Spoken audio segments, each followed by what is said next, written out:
Kabila Bela Kamouté. Il est en train de déstabiliser les provinces. Makambo Kisasa est temple à Kawa. Bango Mayebi Ramonte. Nous sommes pour la Kisasa pour le 15 000 followers. Le président Félix Antoine Tshisekedi a repris le projet de valider cette stratégie nationale.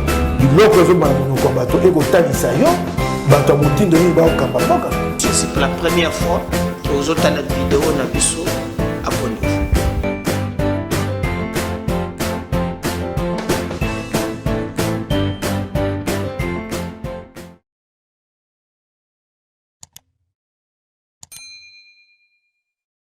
Bande konabiso bozwami na Ituri Nord Kivu Sud Kivu vous alliez belé beaucoup la na bokebi émission na bino nebo mesana spécial to kondola wapi to sangisaka ba imboka pona kobeta masolo ya Congo et surtout na Italie agression ya Rwanda bo bibino moko ite RDC Rwanda lelo yo kimia ezalité to sala nini po na boluki kimia bandeko balandi bandeko na bandeko bazana makanisi na bango bolandaki bandeko na biso na Sud Kivu bakitaka po ete bakota Rwanda tout récemment na Goma butayi kolanda pe population oyo bango basenga ki penza bakota bolandaki mouvement wana ezalaki vraiment na bandeko nyonso Kinshasa bandeko même ya résistance lamuka ozui bandeko na biso opposition ozui bandeko na biso ya société civile ba voix citoyen ozui bandeko na biso ya union sacrée bango nyonso misusu batelema ki pe pona ko tambola pona ko senga solo rupture diplomatique entre RDC Rwanda pe kozongisa mokambi to pe mokonzi ya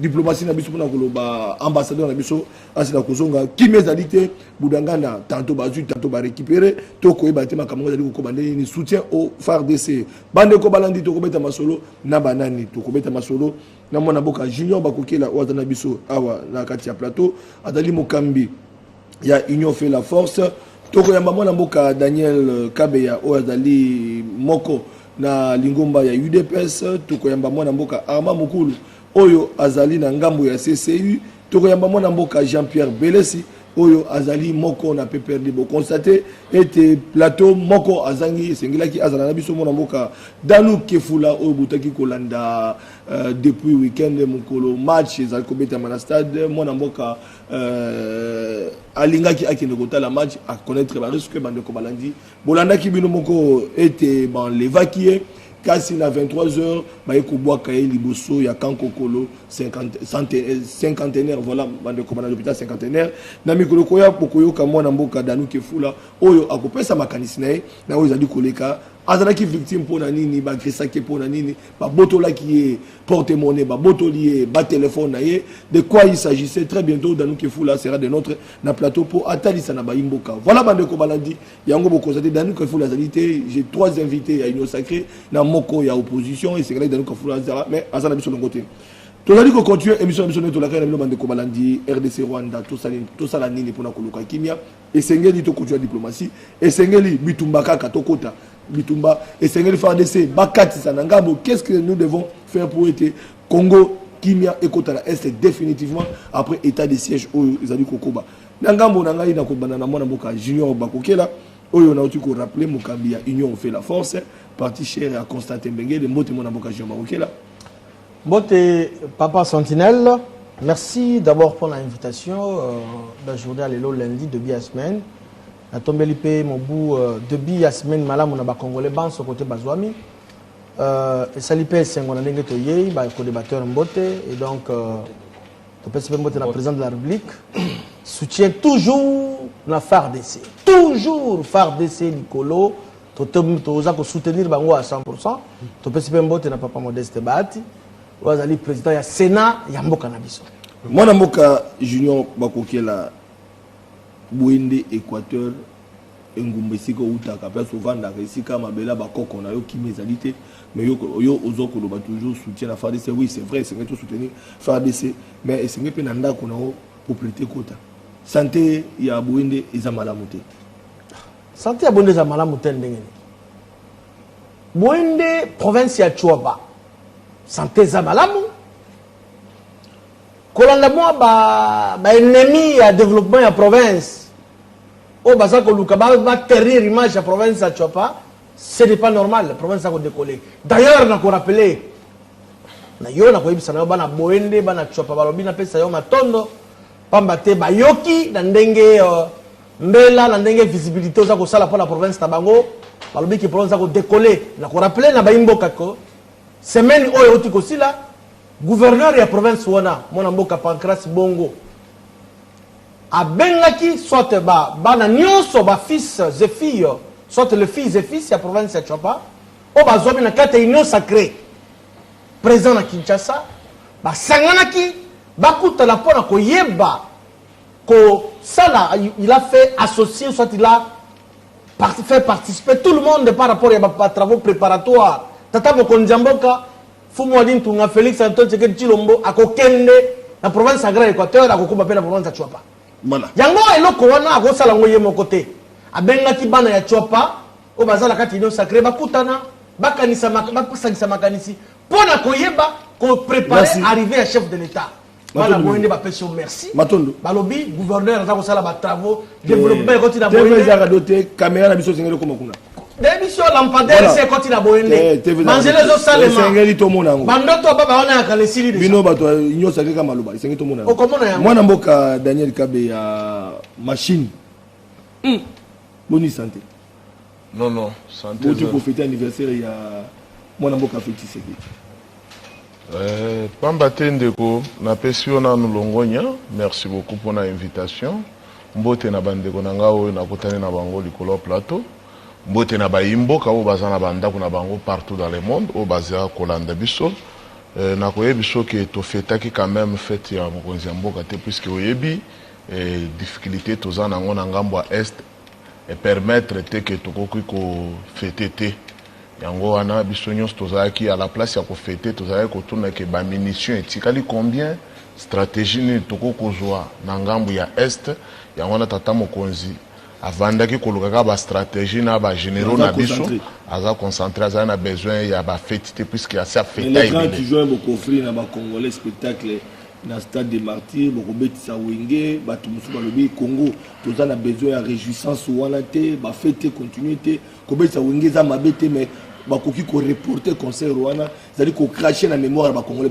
bakongomani oyo bakokufa na est ya république démocratique du Congo non kobokutani ya bawenge ezali kolongola biso mpe quand même mwa bastress ya komba oyo tozali na yango puisque oyebi ke wenge eza eloko moko ya unité ya bakongomani oyebi ke wenge ekabwanaki quand même lelo base retrouver autant des années non bandeko na biso na Ituri bandeko na biso bazwami na Nord Kivu baza na Kimia te pe na Sud Kivu ndeko tolobi soko tali bango pe babandi ko soutenir guerre baza kolata pe ba FRDC eza question pe ya message oyebi koyemba eza pe message kozala pe mokolo wana basangani na stade des martyrs ba koyemba baza ko soulever pe message monaki match ya ba Léopard ebetamaki moni supporter moko akotaki pe na terrain na polo moko bako akomi azoko senga pe kimia na ngambo ya est pourquoi pas babeta pe concert ya marque wana te ke eko ko longola pe ba stress ya ba kongomani puisque oyebi ke toza concentré kana combat mais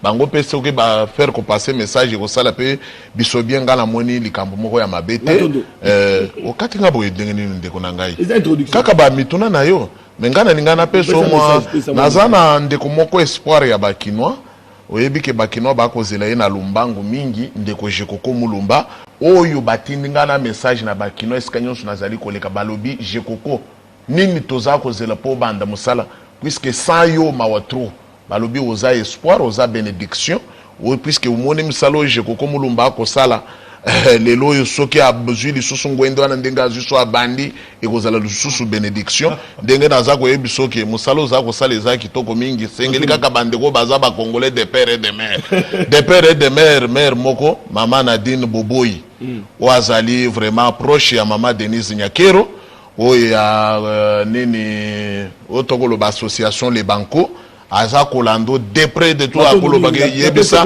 ndeko Flavien akosala musala malamu tala basi ya bwanya basi ya mayele sengeli bangwana baza pembeni ya mama Denise Nyakero yango wana okomona ke mama Denise Nyakero aza na tribalisme te akozwa batu nyonso bana nyonso ya kote na kote akotinda bango vraiment na mikili bakenda kotanga fondation de so moni muntu aboyi pour avoir accepté à réhabiliter Isder Mbandaka Formation de 10 quand même. Ce sont là, c'est vraiment autonomie.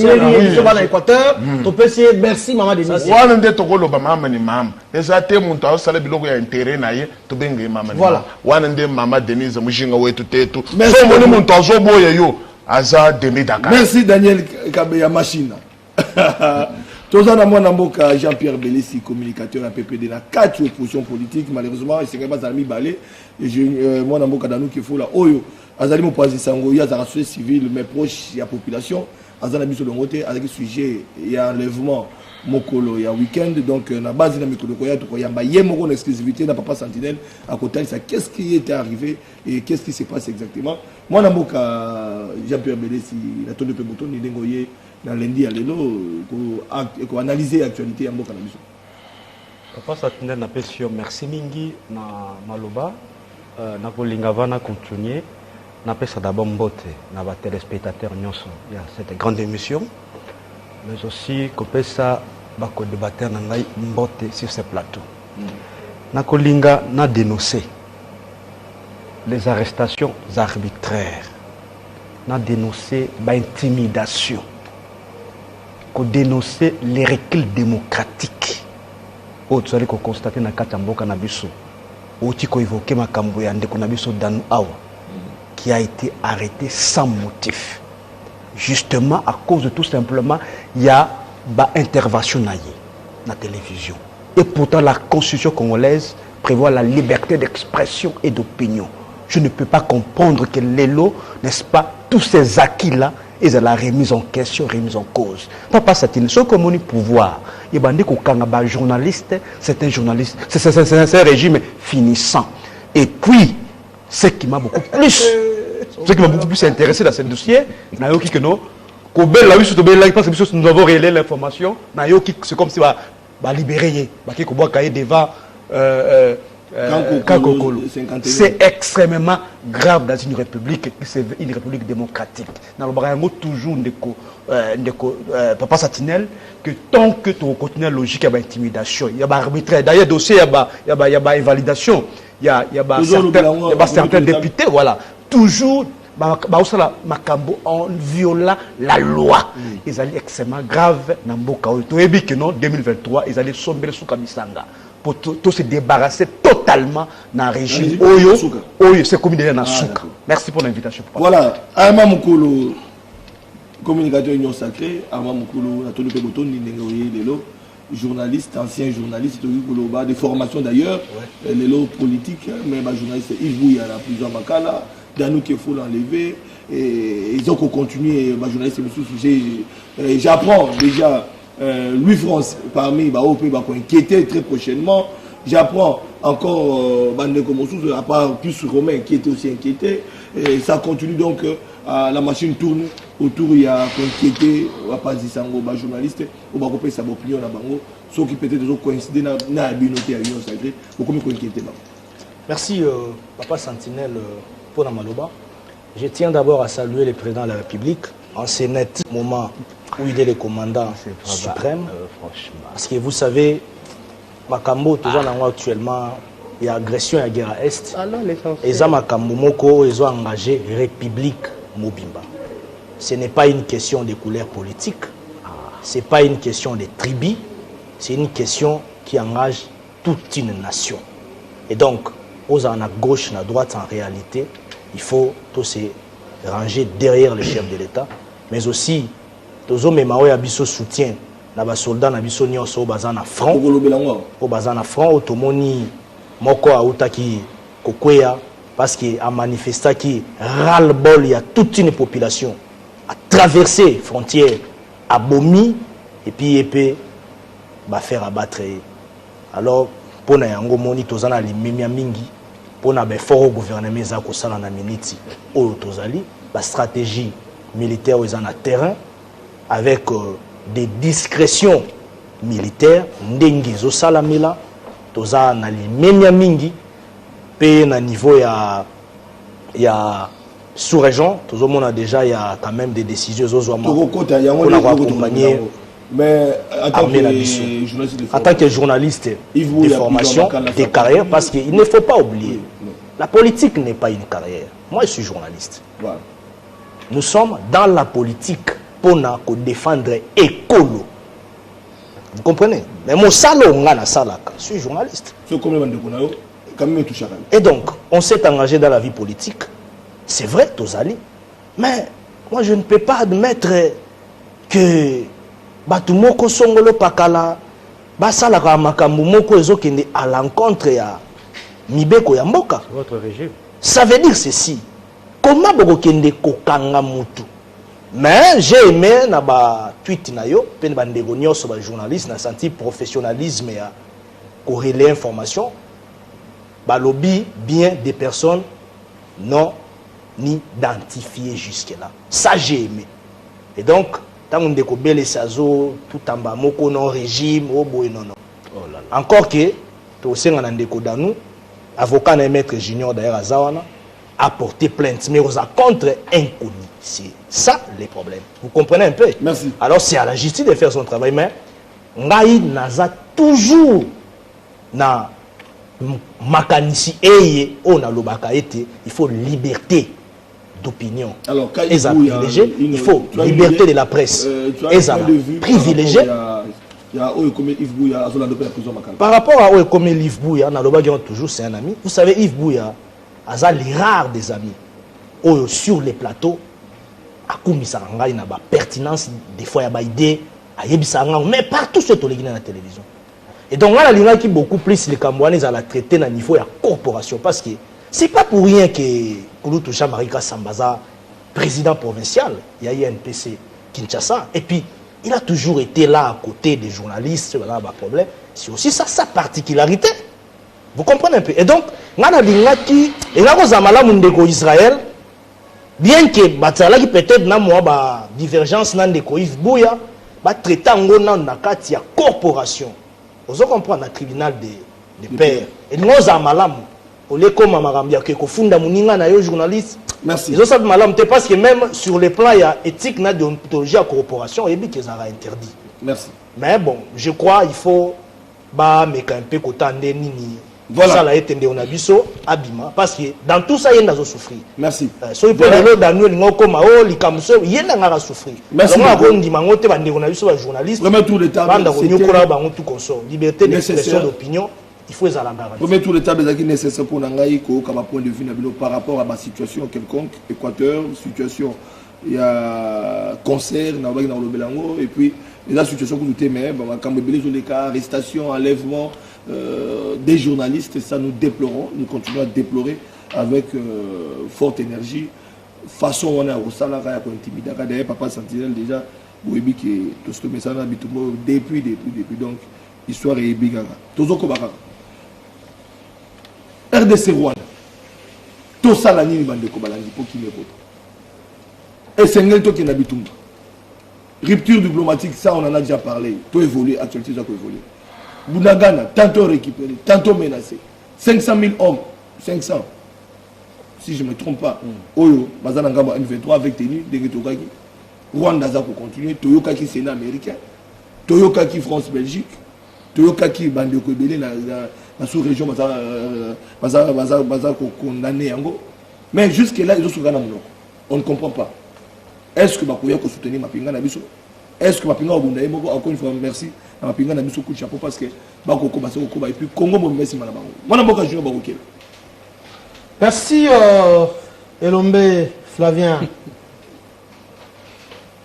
Avant de répondre, je dois saluer quand même bonne foi, bonne volonté. Il y a un colibri, ministre d'État Guy Lwando, où il y a qui descend samedi, à 6 h du matin, dans le site universitaire, il y a l'université à Kinshasa. À Kendaki Gotala, de Kobele Sayebi, Tozali Bafoui Yakuna, centre nucléaire, ils ont menacé, érosion, ils ont menacé l'espace Wana. Comme Guy Lwando a sali produit pire. Et l'université de Kinshasa, faculté à droit, à Kendaki na Tamba Makasi. Kotala, bien sûr, à Azaki, il était reçu par le recteur, le professeur Kayembe.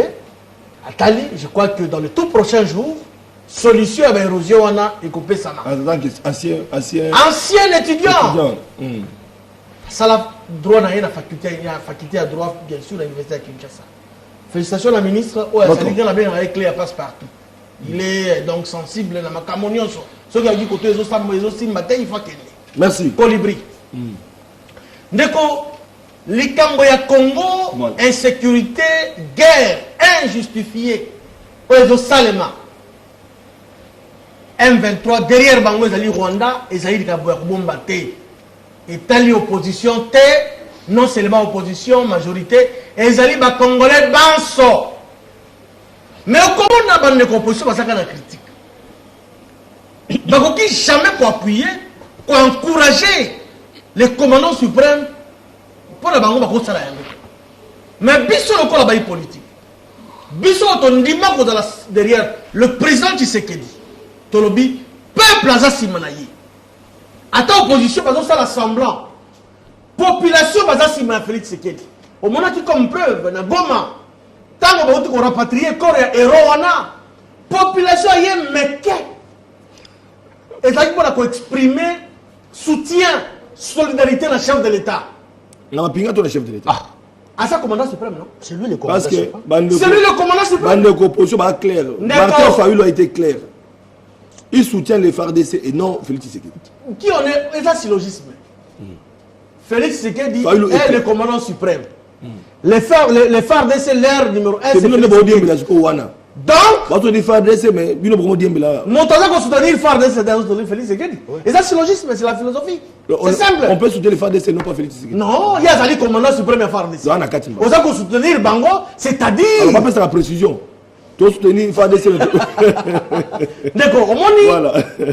Beauté la démocratie en Goana. Voilà. C'est ça. Et donc, Tata Mokonzamboka a sali ce qu'on appelle a sali ma voie de recours sur le plan diplomatique. Et ça qui est biceps c'est ma cité. To sonoli. To sonoli. To bengi frère. To sonoli. To sali ba contrat et simbité. Uganda contrat. Rwanda contrat et simbité.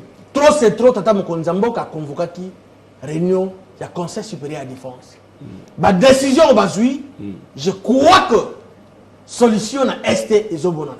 Alors d'abord, nous suspendons ma contrat Nyoso avec le Rwanda.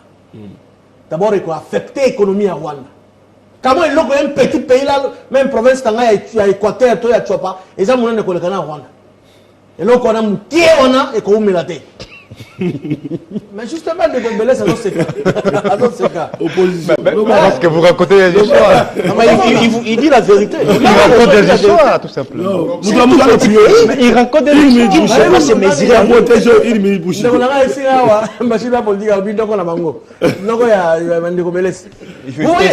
Il faut mal le suivre. Et donc, ma décision est mise dans le Conseil supérieur, il y a défense. Le Rwanda a aussi la maille. D'ailleurs, on a informé les Congolais, les frontières de Guissène sont fermées. Les Rwandais dépendent de la Congo. Moi, j'ai eu la chance de aller à Goma. Tout ça, les domestiques, les terrasses, ce sont les Rwandais qui ont Guissène. Les frontières sont à Kokamba. Nous saluons cette décision. Merci. Quand bien même que il y a un Rwandais comme le Congo, mais mesure bazomi qui barrière Kangama et aussi. Que faut-il faire maintenant là?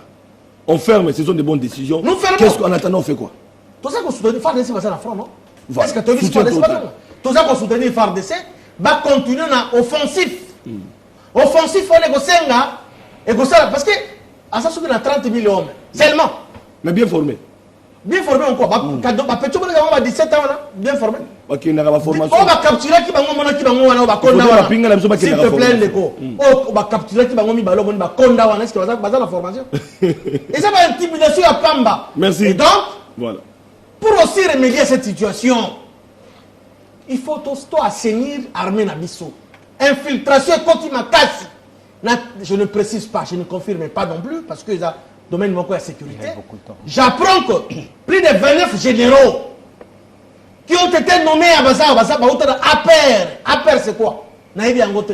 Je suis un peu confondu là. APR, c'est quoi? Et ça va armer le bilan comme au Rwanda. Donc, tata moko Nzamboka, oh, vous êtes soutenir, encourager. Merci. Bah éradiquer, bah ça la Voilà. contrôle, bah Merci pour la proposition. Contribution, il y a moi dans Voilà. Il y a les Kamba Mabele, les Kamba Congo, na base tous amis sur Sima, il y a Mapinga na biso, tous les soutenir Bango. Moi Namboka Arma Mokolo, l'homme des sciences, là c'est qui m'a accordé même comme ça les mawa pour pas tout jouer moi les loyo. Mais qu'on a trop philosophique, quitte na célélo, quitte matière na célélo. Voilà. Arma Mokolo cette fois-ci proposé. Qu'est-ce que nous devons faire? Mapinga za Kobunda. Les loyo conseil supérieur la défense. La défense a autocopé sa résolution, ma décision. Au-delà de toutes ces décisions, qu'est-ce que vous proposez? Merci beaucoup, Papa Sentinelle. D'abord, sur les plans international, vous allez comprendre avec moi que la RDC a une philosophie à respecter. Les mécanismes sont établis. Pour Tobi Malibanda, ya mibe côté de la convention collective. Ils ont signé un traité sur le plan international. Parce que nous sommes dans la logique où on est à côté ça. Parce que nous sommes un pays responsable avec Félix Tshisekedi. Vous comprenez? Ça, c'est d'abord de 1. Après avoir épuisé la procédure internationale, c'est alors maintenant qu'au niveau interne, bien que l'état de siège déjà est acquis, on a déjà coupé ça. Les foot sur le plan national, nous moni, mon konzambo kandenge de Kolanga Junior à lobby, avant qui conseil de défense, conseil supérieur à défense, avant ici, ma pinga ya ekolo, solo la pona likamba on a ndenge et sengeli. Mais s'il était gouvernement paix, avec on peut sa recommandation na yé, o sengeli zala appliqué. Quand on a l'Assemblée nationale a eu une décision, il y a qu'à suspendre l'accord Nyoso. Il y a un partenariat même économique. Au to signaki na Rwanda. Parce que les gens mboka moko te vivara ye moko. Pays Nyoso zara posa a que n'est pas baninga to baninga ba epa na ye. S'il y a des intérêts économiques à traiter. Sur ce plan, il faut pas me comprendre yango. Parce que même les Rwandais azana posa na biso. Même Ouganda, même Burundi, baza posa na biso. Ndenga pe ba mikila poto, bayaka ba pe na posa na biso. Pona nkita ekolo na biso. Mais c'est proportionnellement gagnant-gagnant. Et si kana batu ba meka un peu ko lungana ba confusion. Alors, déjà ya liboso eza litomba malamu. Pona ko longola nanu ba corps wani se signame. Eza litomba malamu pona biso, mais et qu'on nuire beaucoup plus na Rwanda. Parce que ndeko na zana biso lomo. Ce qui ndeti lelo oyo. Usine, il y a raffinerie à or. Oh, Mukonza Mboka déjà zotonga. Na Kivu. Est-ce que bino boyebi ke ba Rwandais loko wana Kagame sepeli na ngote? Kagame sepeli na ngote? Et ce sont déjà des dispositions sur le plan national. Oh, biso de ato bane kutu kozwa yango. Avant même magambi ya koluka kolongola ba corps rwandais. Vous comprenez? Et donc ça ne veut pas dire que la RDC est dans une position de faiblesse, non. Ce qu'on t'a dit même ba commerçants rwandais. Na ba commerçante rwandaise o ba manifesta ki kutu kuna na frontière ba manifester ba lobby musala na bango ya commerce yo sala maïsou bien té d'évacuation tout conseil yo sala maïsou malamu té po bango ba yaka miko est vrai na kati ya Congo na Goma ba Rutshuru tout conseil ainsi. Oui, moi je connais. Vous comprenez un peu? Et donc déjà sur le plan économique nous allons mettre mal à l'aise les Rwandais. Wana il faut koyeba yango. Si on se na Makambo Etali et assez. Le gouvernement est très clair. Le gouvernement congolais dit ceci. C'est vrai, Tondimi, force militaire régionale et en appui, n'a décidé à niveau et assez. Mais le gouvernement lobby boy. Le gouvernement congolais a lingi comment la participation à Rwanda te. Na kati ya ba force régionale militaire wana obakoya na appui na ba FARDC. Ce sont des dispositions essentielles. O batu mingi peut-être bazoyo kango kaka au gouvernement a décision bazoyo kango. Ça va à ce moment-là embrayer les Rwandais. Et au compte sa confusion na Rwanda. Parce que Rwanda ti lelo ya zolo ba ngana za si même 23 t. Mais Nations Unies est très clair. La sous-secrétaire générale des Nations Unies Le 31 mai, outi koleka. Et nani le Kondoli Christophe Lutundula a commis Mokanda le 25 mai. À l'issue, il y a une recommandation du Conseil des ministres. À Tindeli, Nations Unies. Il y a le 31 kuna. A tout li bango à lobby boye. Nani a alimentaka M23. Nani a soutenaka M23. Pour baza na mosolo. Baza na ba munitions. Baza na ba homme guéri. Pour pas persister devant ma cambezo salamakuna. Mais la sous-secrétaire générale, il y a Nations Unies qui est claire. Alors, il y a très clair avec des termes très précis que c'est le Rwanda qui est derrière les M23. Et puis, le lobby, à niveau même, il y a le Conseil de sécurité des Nations Unies, il faut épargner Rwanda dans les sanctions. Ça veut dire nous devons en réalité faire le parallélisme des fonctionnements sur le plan géostratégique au monde. Et ça, dans mon côté actuellement, ils sont sérieux et qu'on soutenir Rwanda dans ma cambazo sale. Alors, Kagame doit maintenant se préparer pour ne pas retomber.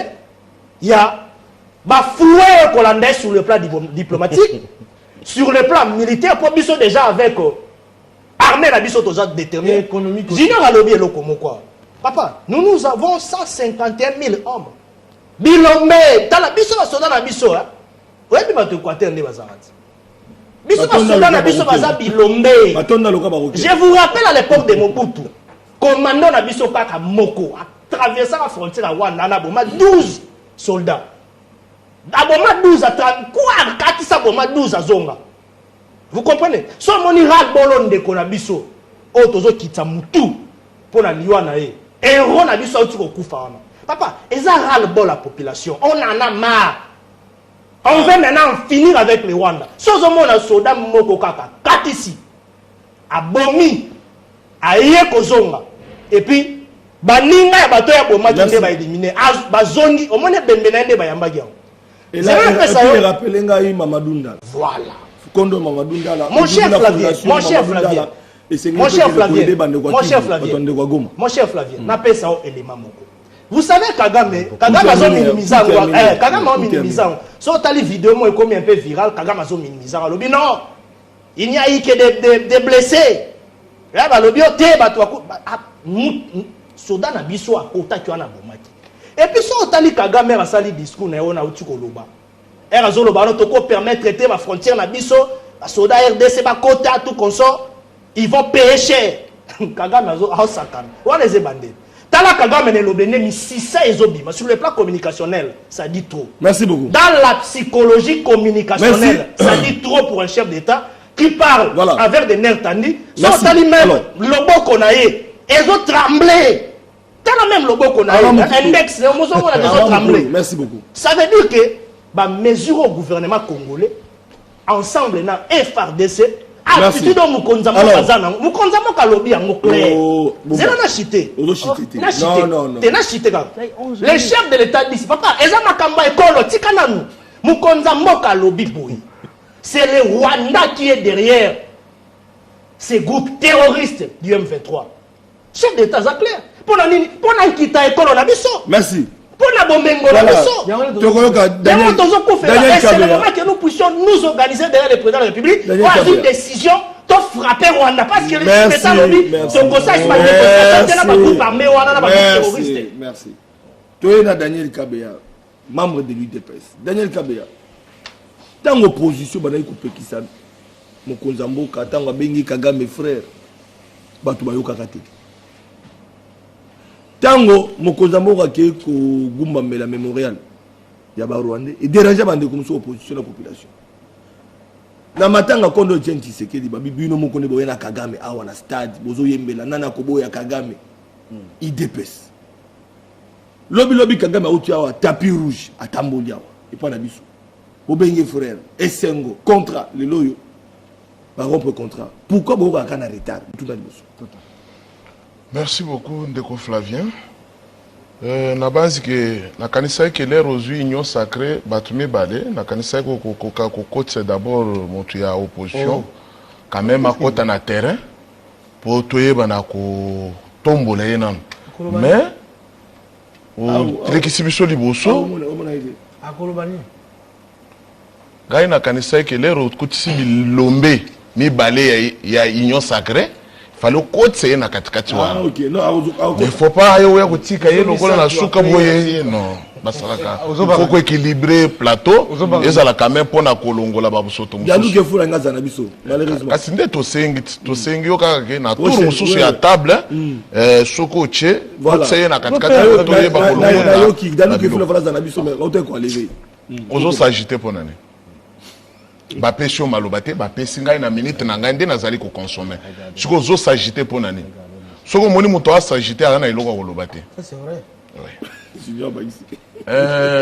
Ndeko Flavien Elombe. naza koyebisa yo ke coup de chapeau na mokantombolo mo mai wa Kanyenda Félix Antoine Tshisekedi Tshilombo Fachi bénédiction. Fachi bénédiction. Oui Fachi esengele ka tozala na ye mwana mobali wana fale elombe mobali tozala na ye na Congo banda kala ndeko ti tokoli na kati ya mboko ya Congo ata yo ata bandeko na nga naza na bango likolo ya plateau RDC azala likambo na motu te. Félix lere akoti na pouvoir akokaki komisala problème na pays moko voisin te alobaki na ye ke totikama ye nyonso eleki eleka nango tobanda mobembo ya sika croyant ke président angolais asi a changé oyoki okaka na Angola bazali kobengana bakongolais lokola banyama angolais wana amitosi alobi ke nako kosimba congolais lisusu te. Brazzaville awo tozali ka moke babengani congolais lokola nyama moto wa Brazzaville ayoki mais le seul moto oyo akokaki koyoka te eza kaka moto oyo omoni aza na Tchiber wana na maladi ya tache. Oh, ah Tchiber. Oui. Kagame abela Tchiber. Azo kosola mingi papa crachat na yeso ke zuyo kozo contamination. Je te dis. Oh, une information. Oui, après c'est un mais yo papa, il dérange pas. Ils ont dérangé Azanan ni devanga. Azanan. Parlez de lobby boy. Bakozo convocation ba TV na monde. Moi je suis pas dans vos analyses. Mais maintenant 600 autres mobilisés na Kagame, tu soutiens Rwanda. Tu vois?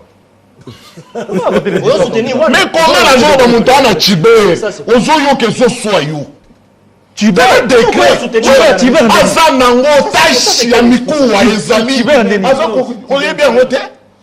Il faut préciser quand même. Papa Papa oza malobate. D'accord. Oza na malobate. Tala président ya Mark wana muntu na santé médiocre aya kosakana na biso talika président na biso tangu batelemaka Le président le plus costaud. ozotala ke mokonzi yeyo ozotala mokonzi de lera otelema na baprésident nomona ke alongola bango bamaladi alongola bango soni devant afrique mobimba. Le président le plus costaud. Bao kosakana na biso ndeko Flavien faute eza ya biso bato toyamba bapaya awa toyamba bapaya biso moko bakongole tobetela bango maboko tokomisa Mobutu ennemi na biso tobosana bolamu Mobutu asala biso toyambi bapaya baye na baboite ya caoutchouc l'air baye tobeti maboko tokanisi bakongole. Papa Kondo Etienne Tshisekedi alobi musée osali bien pona kokota oza congolais mais bilongi ya bato koti na bango ebele baza ba congolais te zongisa bango esika ozwaki bango po vanda na mboka na okimia musée aboyi lero mona ka bande kwa PPRD balekaka na plateau bazoko kofinga ki mupompa na kombwana bazo ko rappeler bandeko oya IDPS ndenge musée atombolaka papa Etienne azongisa na mupompa pona maloba ya koloba zongisa bapaya bato bakonda sans santé mikuse lokola nini lelo oyo a cause ya koyamba bato wana nde nyonso tokomi kofuta lelo oyo nyonso tokomi kofuta lelo oyo histoire echangeaka te ata muntu amati likolo plateau alobaki te boye bosali nini non histoire tokobosana yango te toyebi nani akotaki na baétranger ebele awa ndeko Flavien aza koyebisa oke guerre ya est régime euti koleka awa ya babelisi ya ba PPRD ko omoni ke batikaki déjà est na maboko ya banguna bavandi déjà baloni na bilanga batongi na bandako mpona bango elobelaki bango eloko moko te lokola bapesaki bango déjà kitene ya mabele bavandi moyen baloba ezalaki te nde omoni réseau bazobima nango olere biso tobimi na pouvoir totikaki eloko moko puiske batikaki bato wana lese bayebisi bango bolia ndenge bolingi botimbola oro ndenge bolingi bosala ndenge bolingi mais lere toye lokola bato toye kobalola sikoyo mai ya bosoto Félix alobi non mopaya ko kovanda wote ali akatisa bamatisi badrone likolo mais il faut tala bato wana bakonda bazata na nzoto ya malonga te omona ndenge bazali koyiba minere or bazotimbola oui ndeko naza koyebisa yo ke kanda ya Rwanda ezali atali conteste ndenge azalaki kotegela Amérique or na biso na ba pourcentage na bato ya ba pourcentage na yo moniki allez to na yekiti sur 60% se retrouvé à 20%. Yo keshit. Ndeko naza koyebisa yo trop c'est trop. Félix omoni ata ba président africain bamiloba Kabila Beka Kamoutoute. Il est en train de déstabiliser les provinces. Bagabo Kisasa et Tambola Kawa, Bango Bayebi Ramonte. Yo ça va répondre à Kisasa pour les 15 000 followers. Le président Félix Antoine Tshisekedi a repris le projet de valider cette stratégie nationale.